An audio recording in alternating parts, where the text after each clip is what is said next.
Arunkumar success academy சார்பாக அனைவருக்கும் வணக்கம். தமிழரசு இதழ் ஜூலை 2026 நம்ம பார்க்கலாம். ஆளுநர் அவர்கள் ஆற்றிய உரை, முதலமைச்சர் அவர்கள் பிரதமரிடம் வைத்த கோரிக்கைகள், மாவட்ட ஆட்சித்தலைவர் மாநாடுகளும் அவர்களுக்கு அளிக்கப்பட்ட விருதுகளையும், அரசின் திட்டங்களையும், பல்வேறு தலைவர்களுடைய முக்கிய குறிப்புகளையும் நம்ம இந்த மந்த்ல பார்க்கலாம். இந்த மந்த்ல மொத்தம் 10 டாபிக் இருக்கும். நம்ம ஒவ்வொரு டாபிக்கை பார்த்துட்டு வரலாம். கூற்று, கூட்டாண்மை, ஒருவருக்கொருவர் மதித்தல் மற்றும் பகிரப்பட்ட பொறுப்புணர்வு ஆகியவற்றின் வாயிலாக நாம் அனைவரும் இணைந்து ஒரு வளமான, சமத்துவமிக்க, புதுமையான மற்றும் நிலையான இந்தியாவை உருவாக்க முடியும். இது முதலமைச்சர் திரு ச. ஜோசப் விஜய் அவர்களுடைய கூற்று. ஃபர்ஸ்ட் டாபிக், முதலமைச்சர் அவர்களுக்கு பிறந்த நாள். 22 ஜூன் 2026 அன்று முதலமைச்சர் அவர்களுடைய பிறந்த நாளை முன்னிட்டு பல்வேறு தேசிய மற்றும் மாநில கட்சி தலைவர்கள் அவருக்கு பிறந்த நாள் வாழ்த்துக்களை தெரிவித்தனர். இரண்டாவது டாபிக், அனைவருக்குமான அரசு, மக்களுக்கான அரசு.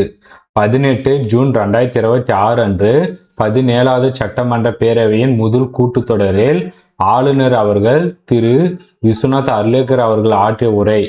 இது எல்லாமே ஆளுநர்கள் அவர்கள் சட்டமன்றத்தில் குறிப்பிட்ட முக்கியமான பாயிண்ட்ஸ். இது எல்லாமே நம்ம பார்த்துட்டு வரலாம். கூற்று, மக்களே நாட்டின் உண்மையான எஜமானர்கள். இது அறிஞர் அண்ணா அவர்களுடைய கூற்று. மறுமலர்ச்சி என்பது மாண்புகளை மாய்த்திடும் நச்சு அல்ல, மாண்புகளை மாய்க்கும் நச்சு பூச்சிகளை அழித்திடும் முறை. இதுவும் அறிஞர் அண்ணா அவர்களுடைய கூற்று. சமத்துவம், சுதந்திரம் மற்றும் சகோதரத்துவம் ஆகிய மூன்றும் ஒருங்கிணைந்ததே உண்மையான ஜனநாயகம் என அண்ணல் அம்பேத்கர் அவர்களுடைய கூற்று குறிப்பிட்டு இருப்பாங்க. தமிழக வெற்றி கழகத்தின் கொள்கை தலைவர்கள் 5 பேரு. 1.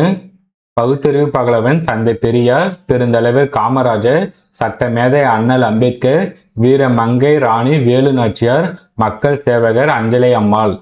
1967 பேரறிஞர் அண்ணா அவர்கள் எப்படியோ, 1977 புரட்சி தலைவர் எம்ஜிஆர் அவர்கள் எப்படியோ, அது போல 2026 திரு ஜோசப் விஜய் அவர்கள் அரசியலில் மாபெரும் புரட்சியை ஏற்படுத்தியவர்கள். அவர் குறிப்பிட்ட ஆட்சியிலும் பங்கு, அதிகாரத்திலும் பங்கு என்ற வார்த்தையை ஆளுநர் அவர்கள் சுட்டிக்காட்டினார். ஆளுநர் அவர்கள் தமது உரையில் முதலமைச்சர் அவர்கள் பிரதமரிடம் வைத்த கோரிக்கைகளை சுட்டிக்காட்டாரு. முதலமைச்சர்